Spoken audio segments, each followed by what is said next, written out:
পরম পূজ্যপাদ পরম দয়াল শ্রী ঠাকুরের আবৃত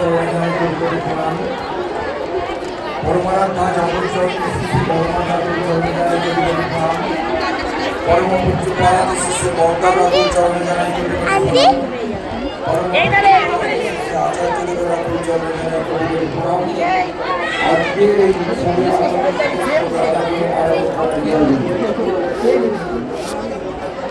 আমি যখন এখানে আসছিলাম আমার পুকুর পার হয়ে একটা কথা আমার বারবার মনে পড়ছে।